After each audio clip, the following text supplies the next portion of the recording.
Teníamos tiempito que no nos veíamos, pero bueno, ya estamos aquí. Gracias al Señor. Qué bueno que podamos mirar en la Escritura y seguir estudiando este libro, estas cartas del apóstol Juan. Voy a invitarte, hermano, a que vayas buscando en tu Biblia, Primera de Juan, capítulo 3, versículo del 4 al 6. Primera de Juan, capítulo 3, versículo del 4 al 6.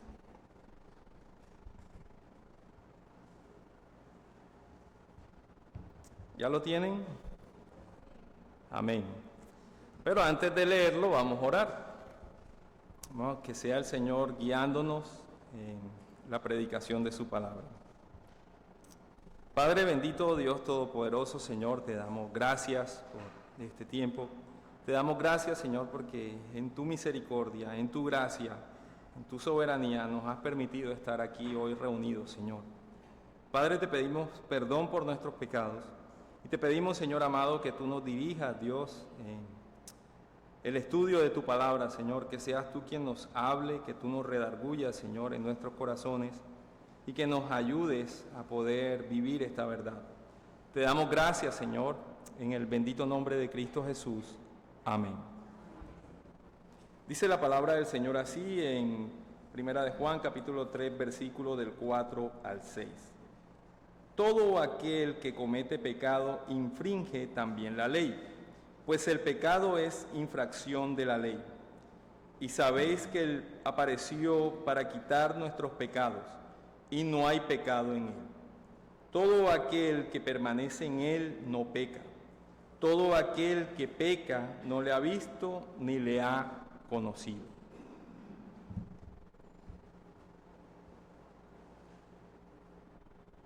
Hace un tiempo a mí me gusta estar leyendo lo que son biografías o testimonios de algunos hermanos en la fe. Y me llamó la atención un testimonio de un pastor sobre una actividad que hicieron en una conferencia. Al final de la conferencia, ellos hacían un panel de preguntas y varios pastores que habían participado en esa conferencia daban sus respuestas a los temas o preguntas que hacía el auditorio. Un pastor, el título que le colocaron a esas charlas o a esas conferencias fue "Pregúntale cualquier cosa al pastor". Había mucha gente, habían estudiantes de seminario, estudiantes universitarios, creyentes e incrédulos. Y las preguntas que surgieron fueron como: ¿por qué Jesús es el único camino de salvación? ¿Porque hay que creer en la Biblia? ¿Qué pasa cuando nosotros nos morimos? Y en fin, hicieron más preguntas, pero el pastor que escribía este testimonio dice que a él le retumbaba en su cabeza una pregunta y una respuesta que dieron los panelistas. La pregunta fue: ¿qué pasa con las personas que nunca han escuchado el Evangelio y mueren? ¿Qué pasa con esas personas que nunca han escuchado el Evangelio y fallecen? Para sorpresa de los asistentes, se levantó un pastor y dijo lo siguiente: las personas que nunca han escuchado el Evangelio serán salvas por la luz que tienen. Dios no los hará responsables porque nunca tuvieron la oportunidad de oír hablar de Jesús. El pastor dice que fue incómodo esa respuesta. Él dice que era incómodo porque si él se levantaba a hablar en contra de lo que había dicho este pastor, iba a quedar un sinsabor en las personas que estaban ahí, entre los incrédulos que estaban ahí, poniendo en evidencia de que había entre ellos una desunión. Pero él dijo: tengo que hablar, no me puedo quedar callado. Y dijo lo siguiente: si decimos que las personas que nunca han escuchado el Evangelio se salvan por la luz que tienen, entonces deberíamos dejar de enviar misioneros. Tendríamos que dejar inmediatamente de recolectar dinero para pagar misioneros y enviarlos a esos lugares. Si se salvan por aparte de Jesús, lo peor que le puede pasar a estas personas es contarles acerca de Jesús. Amigos, Dios no tiene dos estándares, uno para aquellos que han oído hablar de Jesús, pero lo han rechazado, y otro para aquellos que nunca han oído hablar de Jesús. La verdad es que todas las personas han violado la ley de Dios, merecen el castigo eterno. Jesús es el único remedio para los infractores de la ley, y es por eso que es tan importante enviar misioneros a todo el mundo. Ahora, teniendo en mente eso, yo me preguntaba cuando leía el texto, ¿qué habría pensado Juan al encontrarse con un malentendido tan contemporáneo como el de esta simposio o conferencias? Juan escribió sus cartas para mostrar y dejar en evidencia a los falsos maestros gnósticos, para decirle a la iglesia, hablar a la iglesia, mostrar esa evidencia y hablar y decirle a la iglesia que tiene vida eterna. Puso 3 pruebas para esta realidad y las elaboró en los primeros capítulos. Una fue la prueba de obediencia, la segunda fue una prueba de amor y la tercera fue una prueba doctrinal. Ahora, en este momento, Juan una vez más establece esas 3 pruebas elaboradas y arranca hablándonos de la prueba de obediencia, que va del capítulo 2, versículo 28 en adelante hasta el capítulo 3, versículo 10. También encontramos la prueba de amor y también encontramos la prueba doctrinal. Hoy vamos a examinar la prueba de obediencia en Primera de Juan, capítulos 3, versículos del 4 al 6. Y entonces Juan establece en lo que nos está diciendo, nos habla de la primera venida de Jesús, que fue lidiar con el pecado y permitir la vida santa entre los cristianos. Vamos a ver el siguiente esquema y quiero que vaya usted a su Biblia al versículo 4. Y ahí vamos a encontrar 2 verdades sobre el pecado.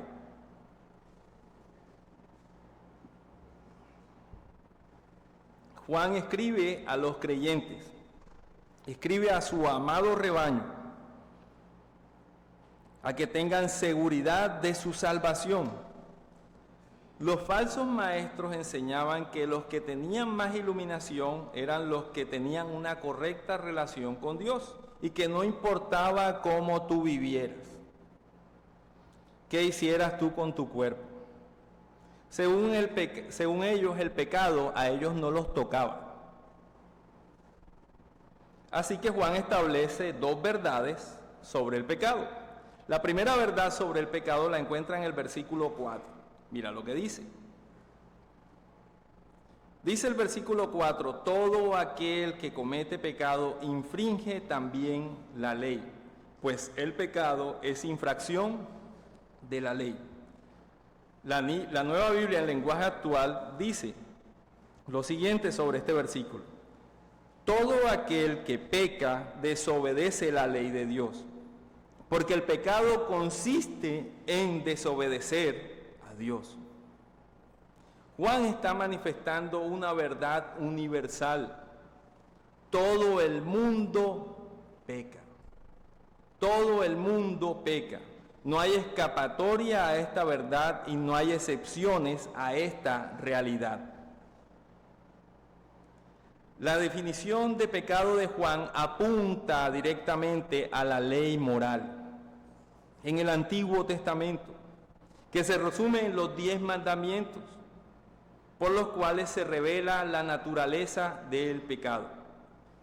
La pregunta 14 del Catecismo Menor de Westminster dice, ¿qué es el pecado? Y la respuesta es, el pecado es cualquier falta de conformidad o transgresión de la ley de Dios. El pecado se define con cualquier desviación de la ley de Dios.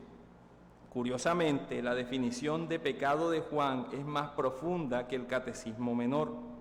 Juan se limita a afirmar que el pecado es una desviación de la ley de Dios. Para Juan el pecado no es solamente eso, sino es una anarquía, un espíritu de anarquía. La naturaleza misma del pecado es la anarquía. Y teniendo en mente en esto, yo le pregunto a usted, hermano, amigo, ¿usted peca?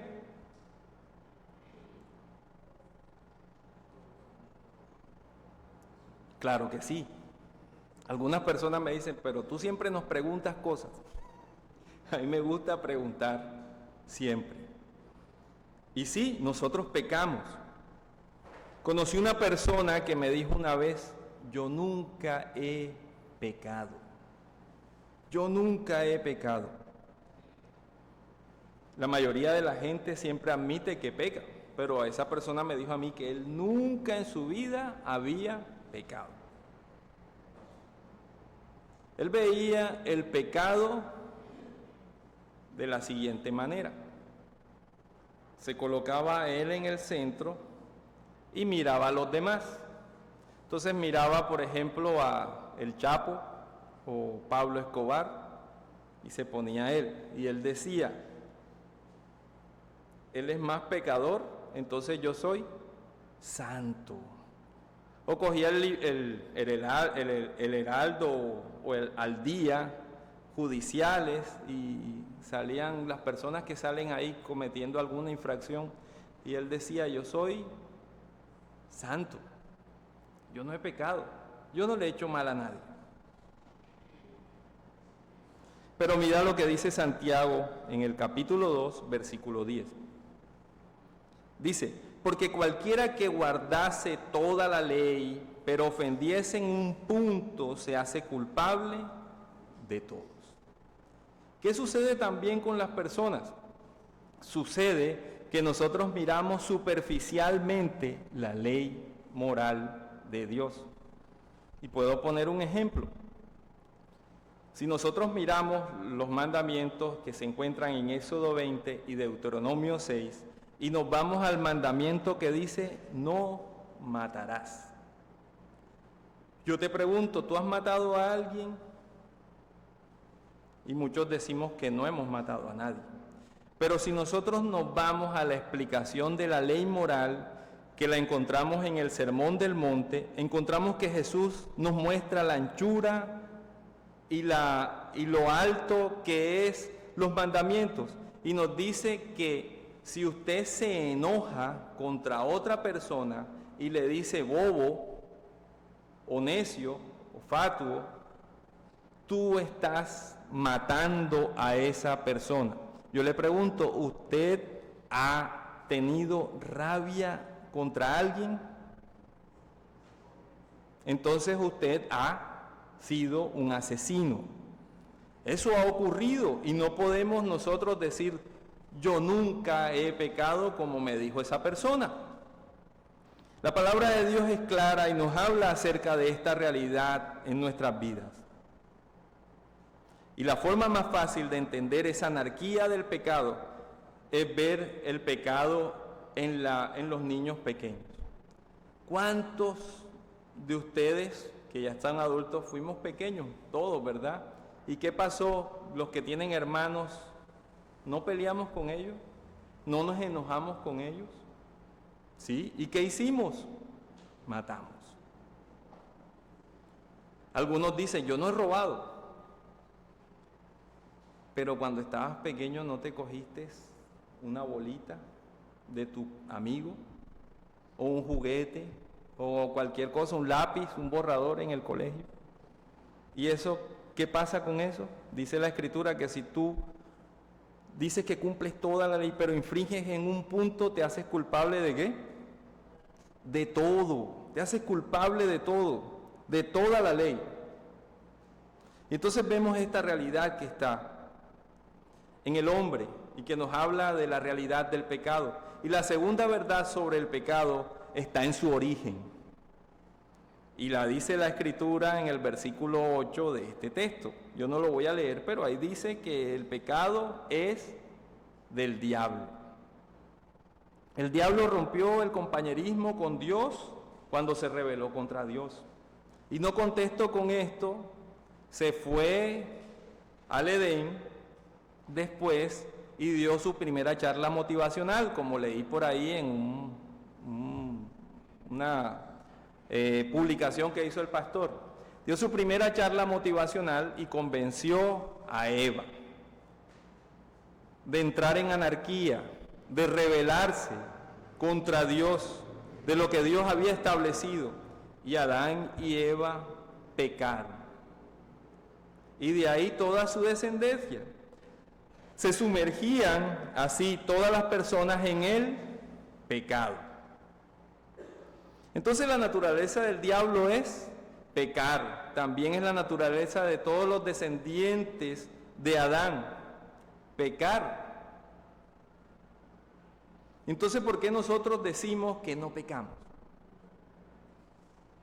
¿Por qué nosotros nos mostramos como que más morales que otros?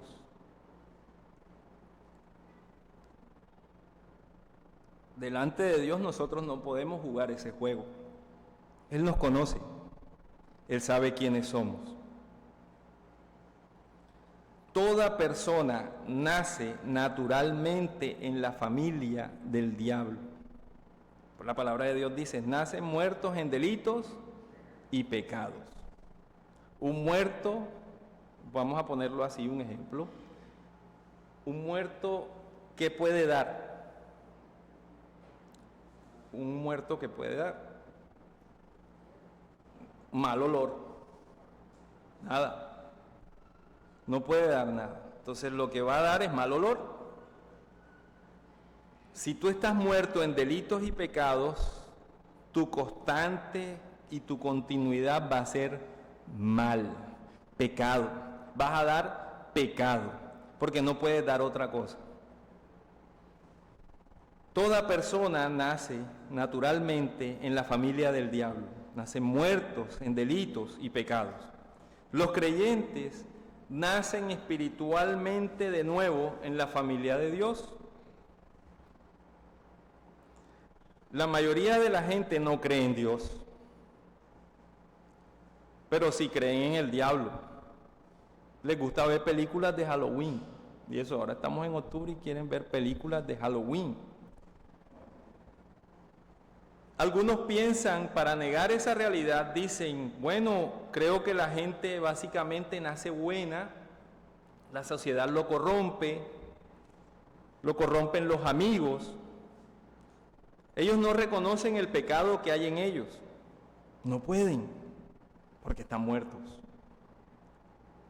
Dice que el pecado es la falta de educación.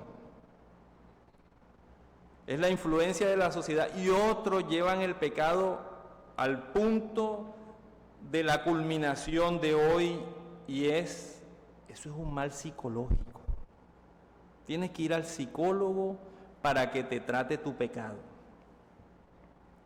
Pero la realidad de la Escritura dice que no es psicológico.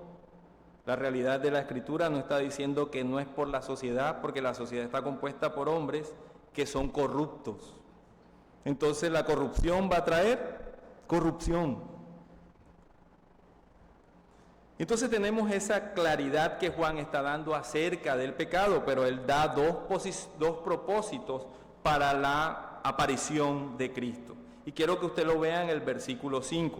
Mira lo que dice. Abre tu Biblia.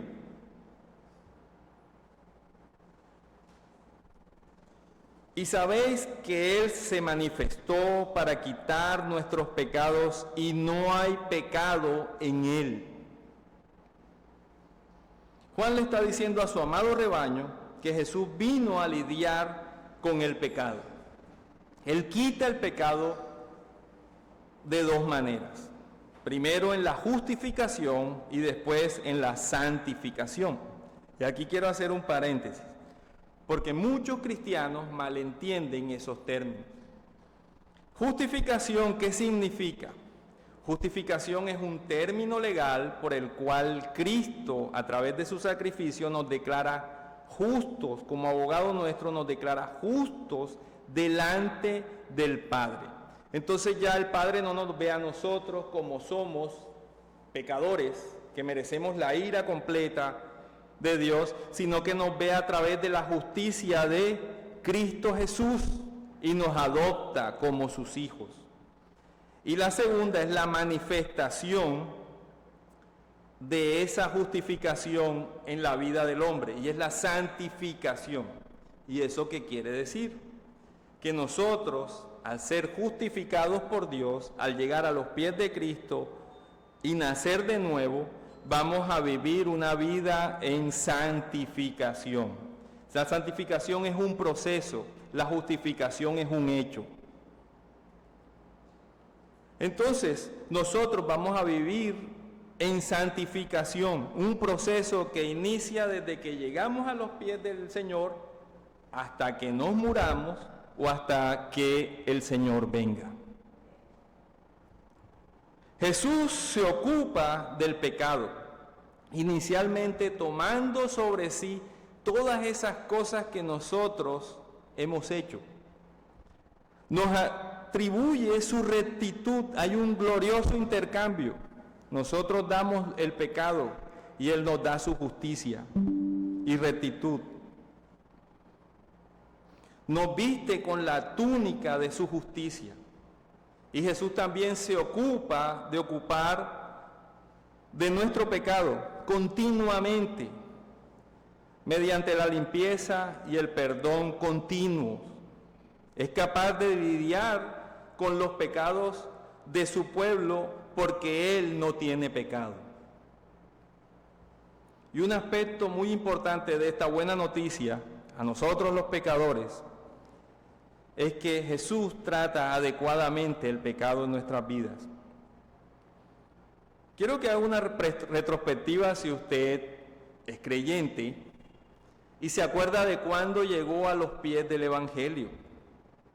Jesús trató con sus pecados presentes, pasados y futuros, y fueron borrados y limpiados por la obra de Cristo.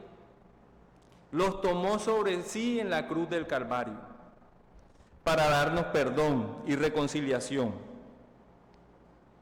Y ahora que nosotros vivimos esta vida cristiana, Él continúa asegurándonos que limpiará y perseverará en nosotros hasta el final. Nos llevará limpios, perdonados y con comunión y unión a Él. ¿Qué salvación más gloriosa? ¿Qué Salvador más glorioso tenemos nosotros?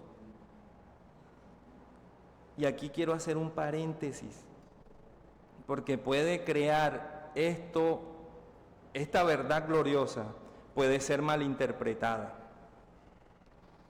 Con esto no quiero decir que las personas son salvas para hacer con su vida lo que les dé la gana. De hecho, han salido algunas sectas, y así como las que combatía Juan en este tiempo, que dicen salvo, siempre salvo, y entonces tú puedes vivir con tu vida como te dé la gana porque tú eres salvo. Puedes vivir tu vida pecaminosamente, puedes decir que eres cristiano, santo, pero puedes vivir como un demonio. Y de hecho, un líder de ellos, de esa idea extraña, consumía cocaína, porque el pecado no le hacía nada, porque era salvo, siempre salvo.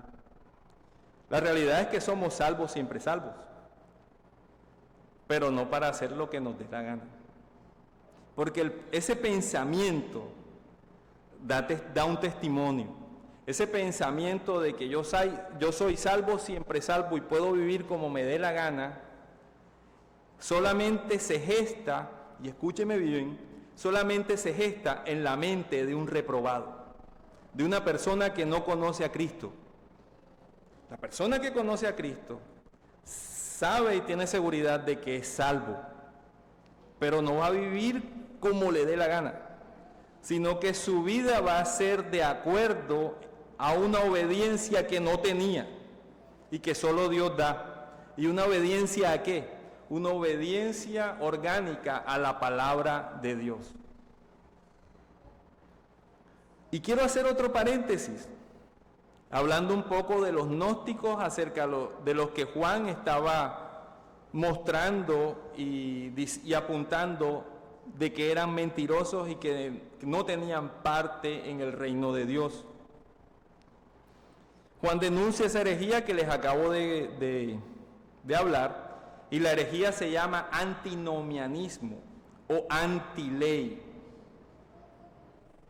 Y se usa para hablar de toda actitud, enseñanza que afirme que podemos relacionarnos con Dios y tener comunión con Dios y vivir plenamente en desobediencia. El antinomianismo rechaza así cualquier rol de los mandamientos de Dios. Dice, no, los mandamientos de Dios no están vigentes para el cristiano, no son necesarios.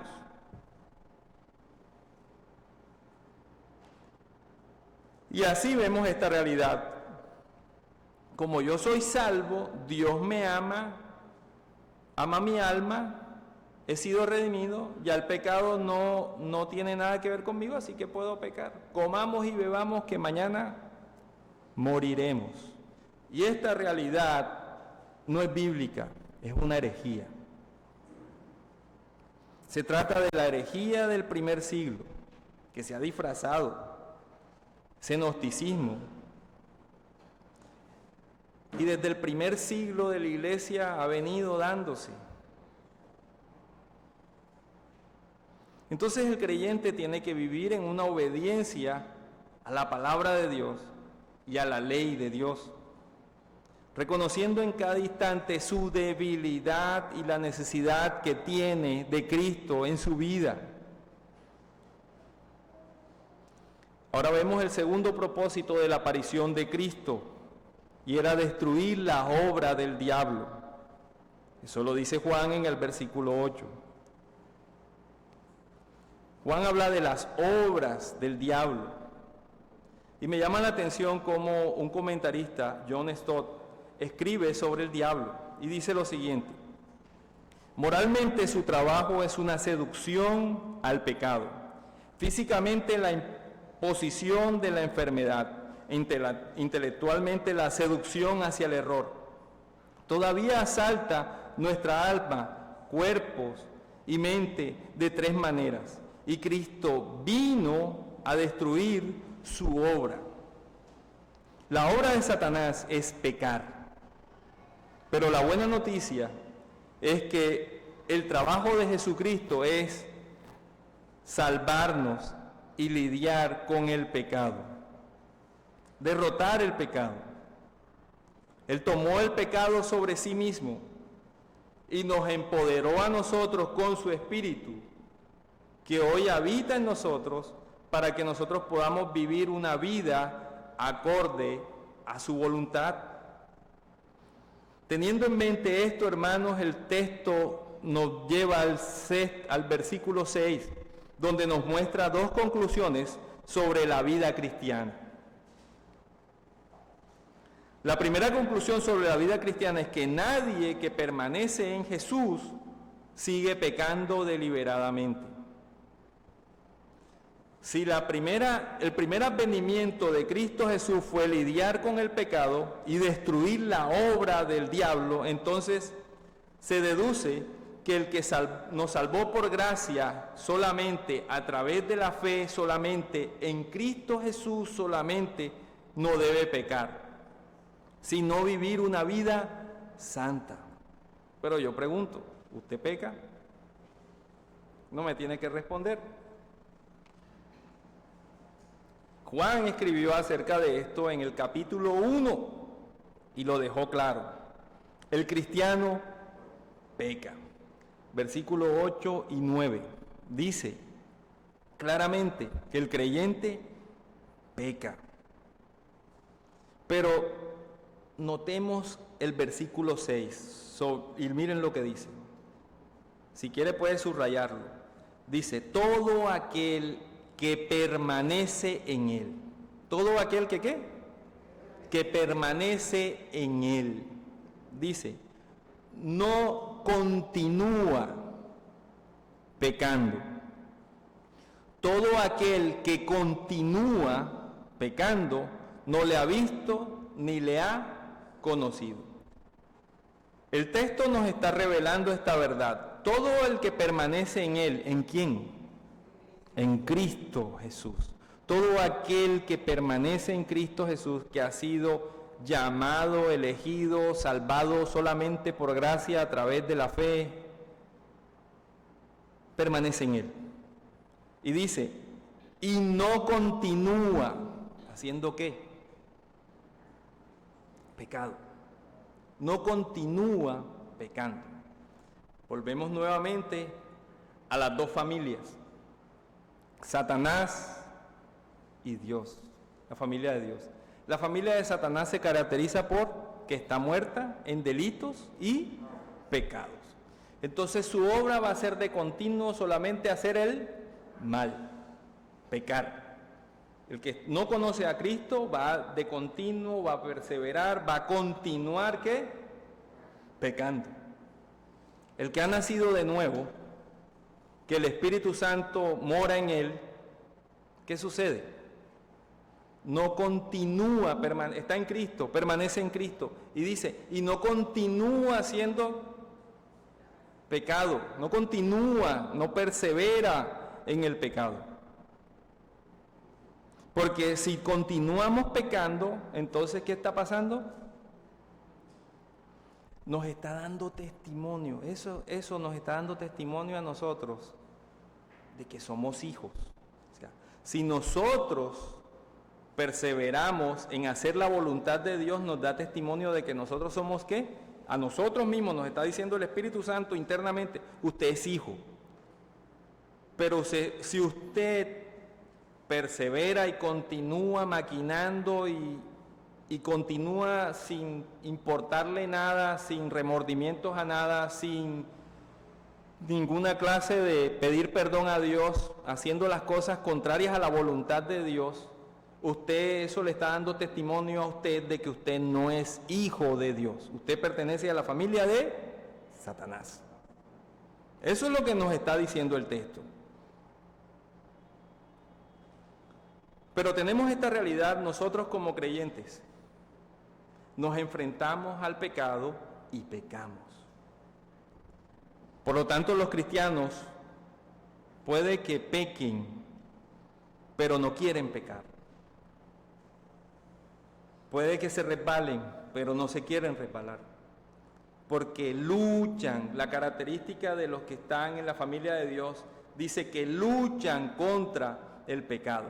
No se meta nunca en la cabeza el antinomianismo de que yo peco y no pasa nada y sigo con mi vida como si nada. Si piensas de esa manera, te está dando testimonio de que usted no es hijo. Pero si hay un temor reverente en usted, usted va a decir, Señor, la embarré contigo, pequé en esto, dije que no estaba cuando me llamaron,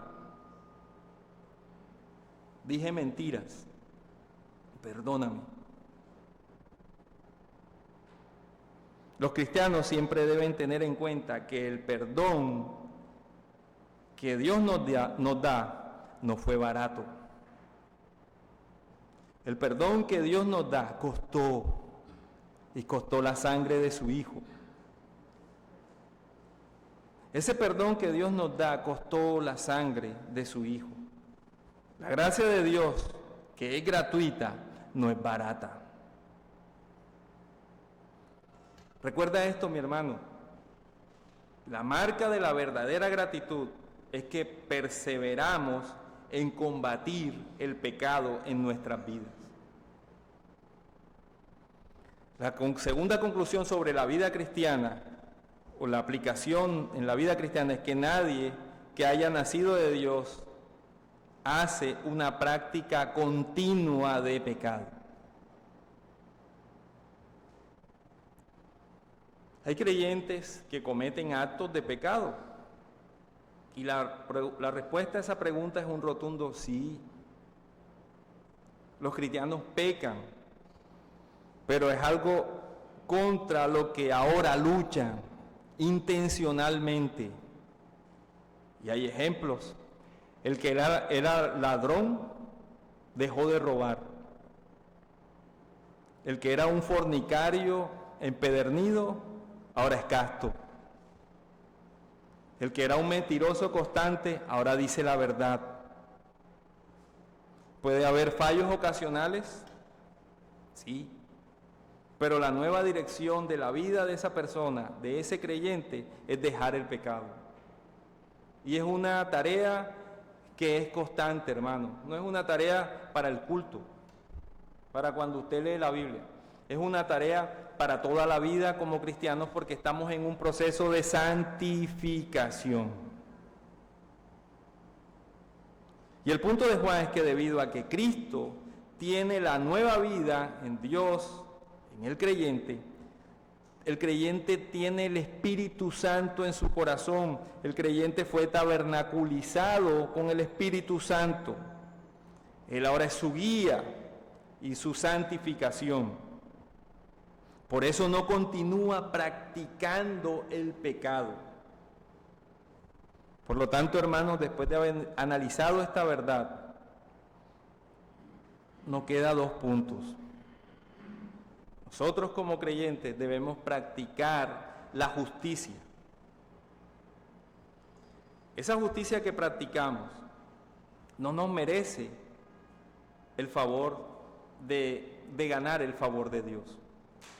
La práctica de la justicia demuestra que ya tenemos el favor de Dios y que porque tenemos el favor de Dios y hacemos parte de la familia de Dios, nosotros podemos hoy vivir esta realidad de la palabra, conducirnos con esta realidad de la palabra. Yo no sé qué tiempo tengas tú en el Evangelio, si eres recién llegado o si ya tienes una trayectoria larga. Pero la Escritura es clara y dice, el cristiano se va ejercitando a través del estudio de la palabra, se va fortificando como creyente y da frutos dignos de arrepentimiento. Por eso Pablo decía que ya estaba bueno de darles leche, ¿cierto? A unos creyentes. Entonces, ¿qué necesitaban esos creyentes? Comida sólida, alimento sólido. Entonces ya no tienes que buscar un líder, no, que ven para que me hagas el devocional. No, usted mismo hace su devocional, usted mismo estudia la Escritura. Usted mismo se ejercita para que cuando vengan las tentaciones usted esté fortalecido y pueda decir, ¿sabes qué? Yo no voy a seguir ese juego, porque voy a pecar, no voy a ceder. Si aún no eres cristiano, déjame animarte a que busques de Cristo cuando hay tiempo. Y ese tiempo es hoy, ese tiempo es ahora. Después no va a haber tiempo. Arrepiéntete de tu pecado y confía en Cristo como tu Señor y Salvador, porque después no va a haber tiempo. Queridos hermanos, amorosamente Juan, utilizado por el Espíritu Santo, nos insta a todos nosotros, a toda la iglesia, a que vivamos vidas santas, a que realmente seamos luz y sal en este mundo perverso. Si nosotros no nos esforzamos en nuestra salvación, si nosotros no cooperamos y caminamos juntos en esta verdad, no seremos sal y luz en la casa, en el barrio, en el trabajo donde tú estés. pero nosotros somos cristianos y el Señor nos insta a vivir vidas en santidad. Que el Señor nos ayude, hermanos, desde hoy, desde ya, a vivir vidas santas. Te pido que oremos, hermano, y le demos gracias a Dios por su palabra. Padre eterno, Dios bendito, Señor, tú nos conoces, Dios. Tú sabes que te hemos ofendido de muchas maneras, Padre. Tú sabes que hemos sido negligentes, Señor, en el estudio de tu palabra. Hemos sido negligentes, Señor, en nuestra conducta como cristianos, Dios. Nos hemos dejado seducir por el pecado. Padre, te pedimos que nos perdones, Señor. Te pedimos que nos ayudes con tu espíritu, que hemos contristado, que nos ayudes, Señor, a buscar de ti, Dios, con un ferviente corazón en tu palabra, a poder vivir esos mandamientos, Señor, que nosotros solos no podemos vivir. Ayúdanos, Señor, con tu espíritu, a que esto sea una realidad en nuestra vida como cristianos, Señor, de que seamos conocidos, Dios, porque nos amamos, porque conocemos tu palabra, Señor. Padre, te damos gracias, en el bendito nombre de Cristo Jesús. Amén.